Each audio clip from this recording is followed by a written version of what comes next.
Spoiler warning. The following discussion will contain spoilers. We recommend checking out the movie first, then coming back to hang with us. But if you don't care about that, glad to have you here.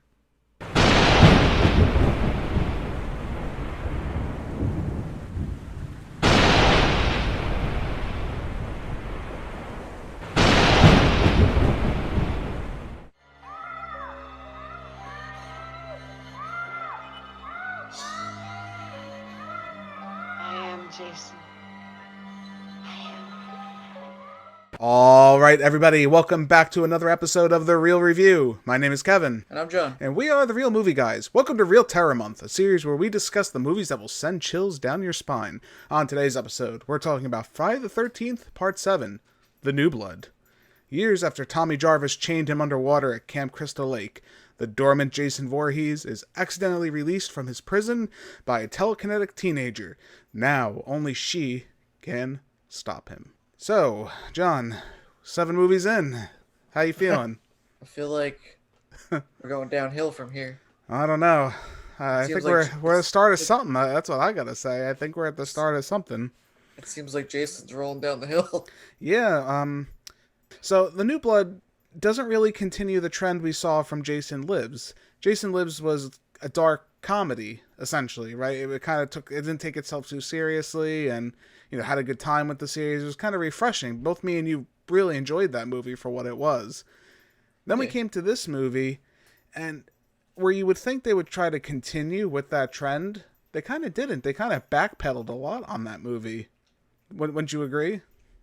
Yeah, it's weird. There's one really good thing that I really like about this movie too. Right. Is that the fact that we finally get to see Jason going against somebody who's has equal power almost to him. Right. So you kind of get to see Jason throughout a challenge. I think this starts a weird premise too, before we even actually get into that. A weird premise where I feel like everything's Jason in some kooky situation. It seems like, right? It seems like we were introduced to that kind of plot going on now, where all these future movies from here on out, except for maybe the reboot when we get to that movie, but everything else is Jason in a weird situation, Jason versus someone with telekinetic powers, Jason in space, Jason on a cruise ship to Manhattan. It just gets very strange. Jason at Willy Wonka's in the Chocolate Factory. Yeah, but like I said, this is just very strange. It's a very strange concept, but at the same time, I think it's kind of cool. The idea of Jason versus a telekinetic being, essentially she's Carrie, right? Are we going to deny? We're not going to deny that. Essentially, someone was probably reading Stephen King, it sounds like, and said, wouldn't it be really cool if Jason fought Carrie? And that's what this movie is, essentially. That's what we decided to do. Right, and then my really big positive about this movie is it is a cool fight.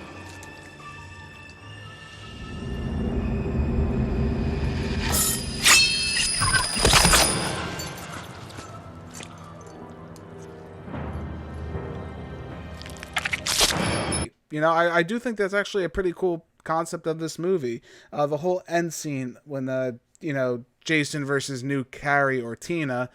It's a good fight, it lives up to the hype. She makes his brain melt, and then his mask rips off.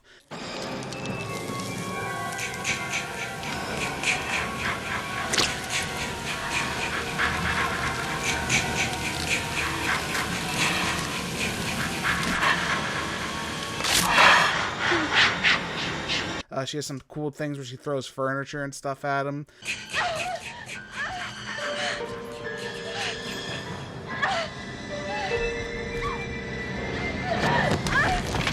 Again, it's a cool telekinetic fight, and Jason kind of gets his ass kicked. It's pretty cool, though, overall, I would say. Yeah, I feel like this is the first time Jason's tested throughout everything. Yeah, Jason's usually the monster. Now he's kind of oh, shit. Yeah, he also shows some battle damage through this, too. It's not somebody just shooting him with a gun constantly. It's kind of just better than that. Getting knocked. Yeah, we're getting back. He's not clumsy Jason like he was back when he first started, but he's getting his ass kicked. It's pretty good in this movie.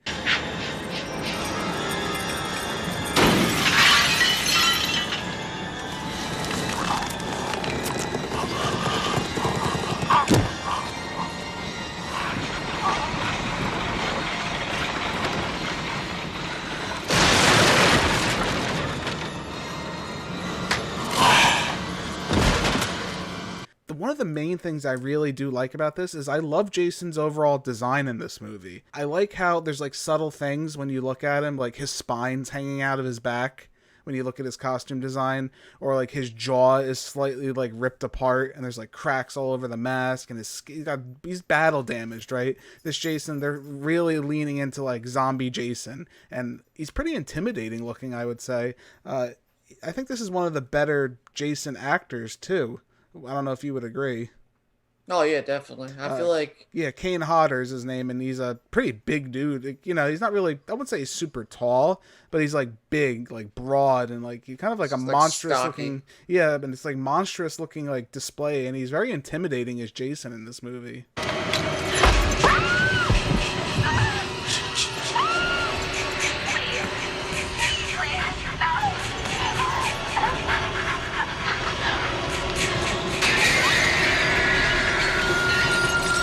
yeah, definitely. He seems like a guy too. Like when you just look at like pictures of him and stuff, like you just can see like him putting on that Jason mask, and he's definitely the kind of guy that you would see as Jason. Like he's just looks the part. He's got everything going, like the size and the bulkiness, and I just like him.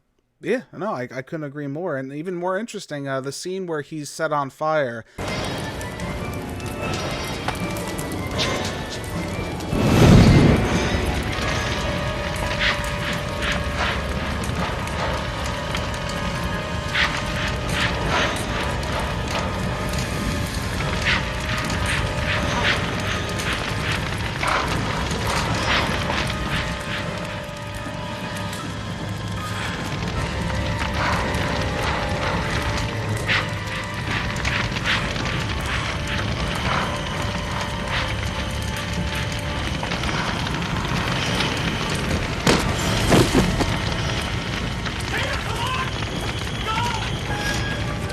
Kane Hodder, he has one of the longest takes in, I think, cinematic history. I don't know if it's been broken since then, but he had one of the longest on fire takes in cinematic history. I think he was on fire for 40 seconds straight. He actually did suffer some pretty gnarly burns and whatnot from it, but damn, I mean, I'm not going to say nothing. He's dedicated to his craft right there. Oh yeah, dedicated to the role too. Seriously. It's sad too that yeah. like this being not such a great movie too. Mm-hmm. That like he went through all this like stuff for this movie, and it's still kind of like flopped, you know? Yeah, I mean, you don't want to, you know, it sucks it's not in a better movie, for sure. You know, there's a lot you could say about that, but I think that does suck.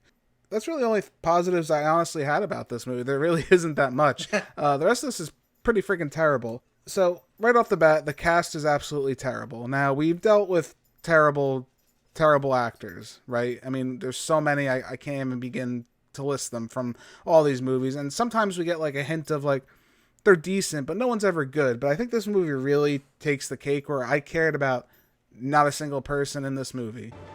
Don't go out there! Fuck you. No, fuck you both!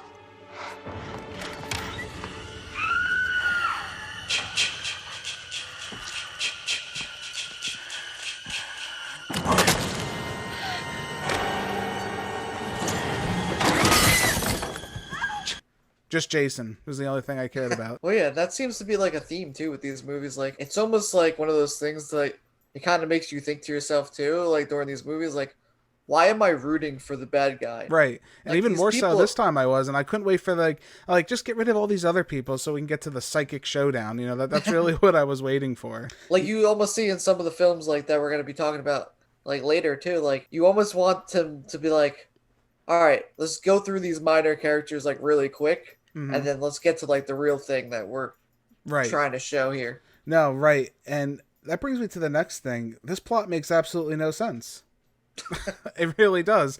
I feel like, and like I said earlier, I felt like they were trying to capitalize on a better premise, right? Like they really enjoyed, like I said, they really enjoyed Carrie. So they're like, oh, let's just put Jason and Carrie, and we don't have to make it make sense. We're just going to do it. And that's essentially what this movie does. But it's almost like you're starting to watch like all these movies, and even like in a row, you're just watching them, and you're starting to see that they died out of ideas like a long time ago, and they're really stretching it. Like they're trying to stretch out the bang for their buck for so long, and it's like it's really getting close to tearing it. No, and the worst part is, I think you have maybe an interesting concept, right? You have this girl, she has psychic powers, she's brought to this cabin in the woods, so they can. The doctor wants to study her. He claims he wants to help her, and then next door you have teens out to party. Well, you can always spend the evening with me and Dr. Cruz. Let's go. Bye. Bye. Have a good time. Where'd she go? Who's that boy? Oh, relax, Dr. Cruz. She's just going to visit the kids next door. But I thought we agreed no distractions. I mean, I'd hate to send her back to the hospital. She just needs a chance to be normal. Isn't that what this is all about? Yes, of course it is. So that's kind of how you're meshing in the whole like Friday the 13th concept. Problem is though, they didn't do anything different. I mean, if you look at this movie as a whole, besides the girl having psychic powers, there's nothing new. It's the exact same crap we've seen 1,000 times. Well, also, like, the ending in this is so bad. Oh, well, the ending... That the ending we'll get to, but like I said, just in general, it's just so... Yeah, it's the always same thing. It's the one same girl, exact thing. one girl survives, Jason dies. Which isn't necessarily bad, but you have to be fun and creative in the middle. But even with the whole... Besides the, the non-fight with... The fight withstanding, of course, the psychic battle that I really did enjoy, nothing else is different. It's just the same rinse-repeat cycle that we've seen. And if you do it creatively, it can excel, I think. But in this movie, it wasn't. It's just, I didn't care. It was almost tedious and boring at times. But let's go into the ending. So, they have the final battle, which it's pretty good up until this point, right? She's fighting Jason. She, like, electrocutes... Like I say, he gets pretty beat up in this movie. He gets electrocuted.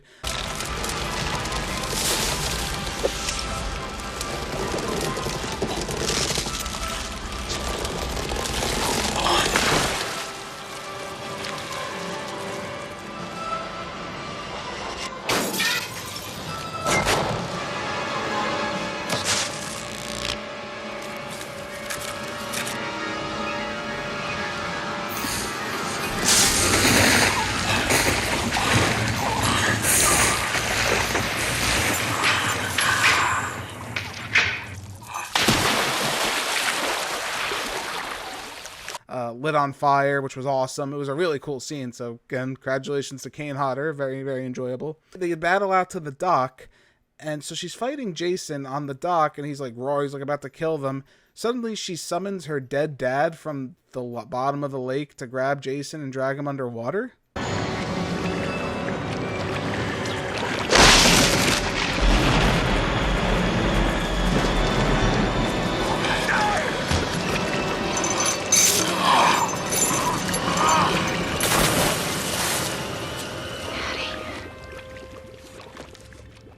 What?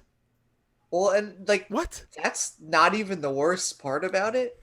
It's, she summons her dad, who looks like this old weakling of a man, Right. and he's gonna take down Jason, like, this extraordinary human being of a man. Jason's like 3 times the size not of this even that, guy, it's just and he freaking just takes him stupid. down. It's just stupid. It's friggin' stupid. It made no sense. I mean, she had psychic powers, so she summons her dad, who's still at the bottom of the lake. They couldn't fish his body out when he drowned the first time. Go away! I hate you! I wish you were dead!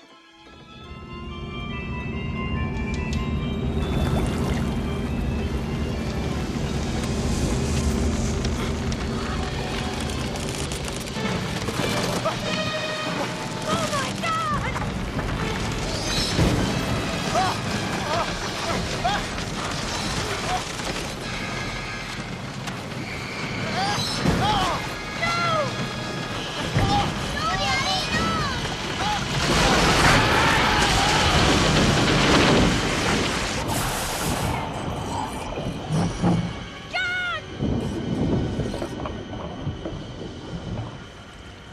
Like, come on. But not even, again, that withstanding, it's just a stupid ass ending. And another reason to put Jason in the bottom of the water again.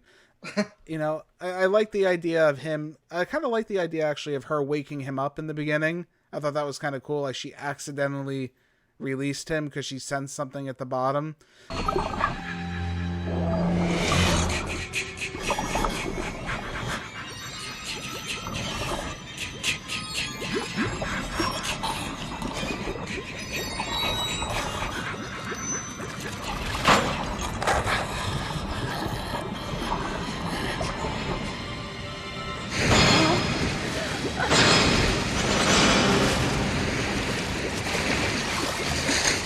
which is fine. But then later on, her dad's still there, so that's whatever. That's really stupid. And I think where it comes from, it feels like a cheap TV made for TV movie.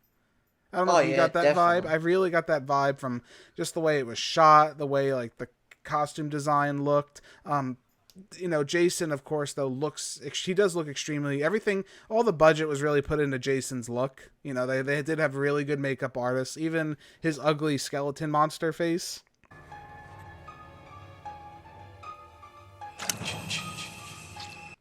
I thought that was kind of cool. I know it's kind of corny and cheesy, but again, it looks okay. It kind of matches what they were going for. But the rest of this movie it feels like a cheap TV movie. It had like a very poor man's vibe to it. And then also the last thing, they went back to cutaway kills a lot in this movie. A lot of the kills that might have been interesting to see, they cut at the last second, so you don't see anything.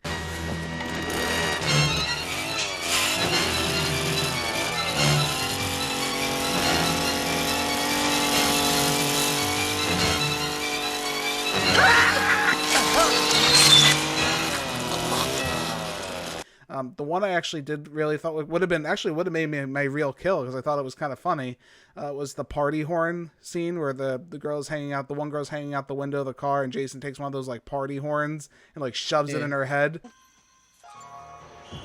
Stop screwing around!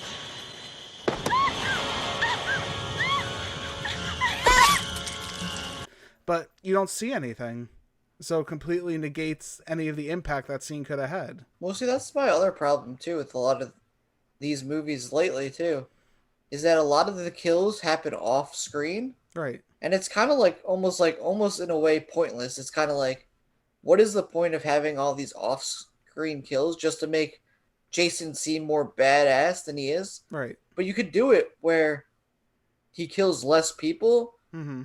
and show it on screen, instead of just like, oh, this guy died this way, No, I agree. It just, again, sometimes I think cutting away adds to the magic of the kill. In some circumstances, not all of them, of course, but for the majority of them, I do like to see how clever the kills look. And I don't know if it's a lack of technology or a lack of knowledge on the director's part, but we don't see anything. I think in this movie, specifically this movie, it's just a poor style choice overall.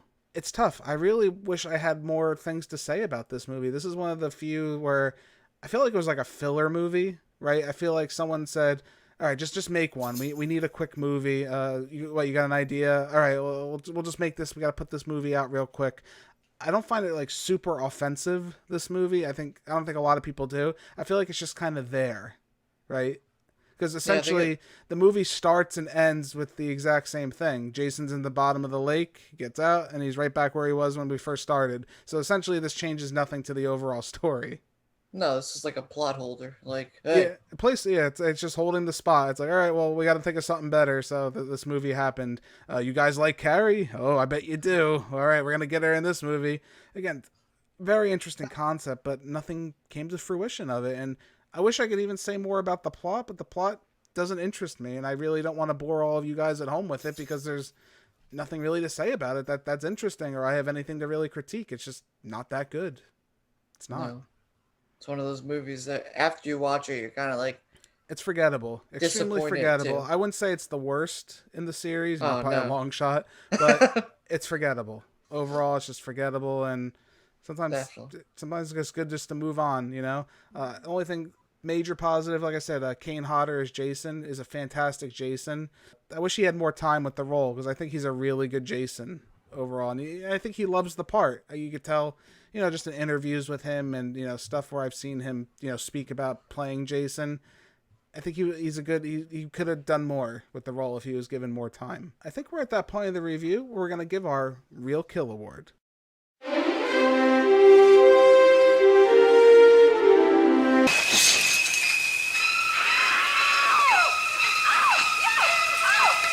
Due to the nature of the season, myself and John will now select a recipient of the Real Kill Award, a special award given to the kill we think is the highlight of the film. John, who would you like to present your Real Kill Award to? My Real Kill Award. It's Judy getting smashed into the tree in the sleeping bag.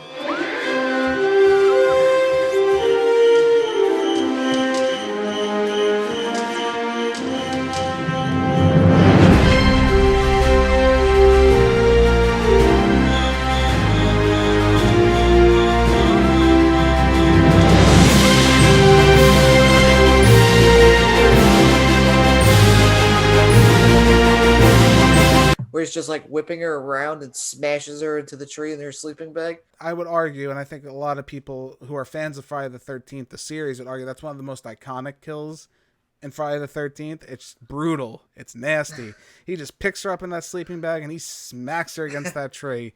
And if you want a raw kill, that's the one. And I understand why it resonates so much with fans, because it's just brutal, right? That's, you know, if you want to think of someone killing, well, in this case, they're not camp counselors, but if you want to think of somebody killing a camp counselor, I could see them like rolling them up in a sleeping bag and just smashing them against the tree. I think it's perfect. I think it's a beautiful kill, and it's a very good highlight of the series, and a highlight in what's overall a very piss poor movie. Definitely. I would like to nominate my Real Kill Award to Dan, who's punched through the back, and then his neck is broken.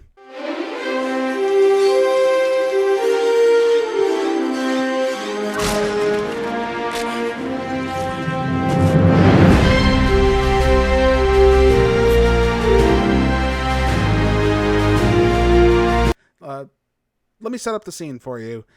Jace, there's Dan's in the woods. He's the kid. He's going to his party. This is the whole point of those kids being in the woods, is they're having a party for Dan. So Dan's out in the woods, you know, he's hanging out, and then suddenly Jason pops up behind him. He punches a hole through his back, which is incredibly nasty. Again, this is supernatural Jason. We're still carrying on. He's not back to normal yet. He's still, you know, super zombie monster Jason. Punches a hole through the man's back and then grabs his neck and breaks his neck. Is by far the most brutal, over the top kill I could ever think. Again, I actually would have nominated the sleeping bag kill. John, of course, stole it from me, so we have that. But this would be my close second to that, because this kill's just brutal, man. I mean, you want to see zombie Jason at his peak? That's a good portrayal of that, I would say. Yeah, definitely. I remember that kill. It's a good kill. Yeah, were there any other kills you liked in this movie? Was there anything? I know I mentioned earlier the party horn scene kill. Was there anything else that stood out to you, or anything particular? I think those three were really it. Really. Yeah, I mean, like I said, I was just vastly disappointed with a lot of the kills in this movie. Just a lot of quick cutaways. Nothing really interesting to note. You know, I wish there was, but I feel like if I can't remember it, you know, then it must not have been that memorable. That's how I look at it. Yeah, definitely. So John, I think we're at that point where we're going to give our final scores. I'm going to give Friday the 13th, Part 7, The New Blood, a D-.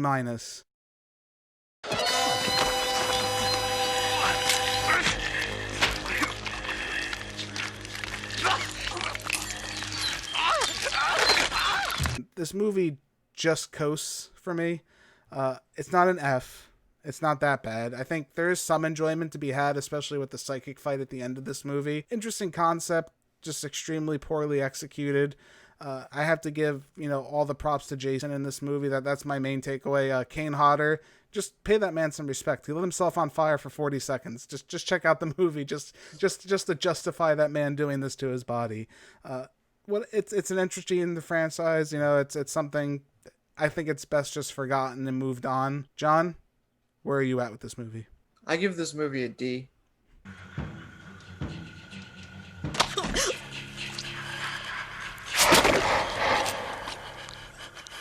I feel like what makes it not an F is Kane Hodder's performance, and the fact that it was kind of cool to see like Jason go through some struggles and stuff. I agree. But for the rest of the movie, it was just like bland and boring. And yeah, really added nothing to this franchise. No, to be and honest. like I said earlier, and I don't like to rag on movies unless they truly deserve it. And part of me feels like this movie doesn't deserve it, and it does at the same time. It's just unremarkable. It's tough to even do a video on a movie like this sometimes because there's just not much to talk about. I really don't have anything to say besides the couple points we toppled. And again, like you said, keep saying Kane Hodder, awesome guy. Definitely. So John, where can the people find us at home? You can find us on YouTube, The Real Movie Guys on YouTube. Go to our channel, like our page, subscribe, comment on what you thought about this movie and what you thought about this awesome Friday the 13th series that we've been doing. You can also find us on Twitter at TheReelMovieGuy. You can tweet at us, let us know your opinion, what's some of your favorite Halloween, October movies that you like. Let us know. You could also find us on many podcasting platforms such as... Yes, for your listening pleasure, we are also available in podcast form at iTunes, Spotify, Anchor, Google Podcast, Overcast, Breaker, Radio Public, and Pocket Casts. Be sure to give us a listen at any of those fine places. If you already are right now, hey, we greatly appreciate it. Just search Real Movie Guys. We should pop right up. Thank you all again so much for joining us for this episode of The Real Review. My name's Kevin. This guy over here, he's John. We are The Real Movie Guys. Real guys, real movies, real thoughts. And don't worry, there are more scares to come as Real Terror Month continues. We'll scare you next time. See ya!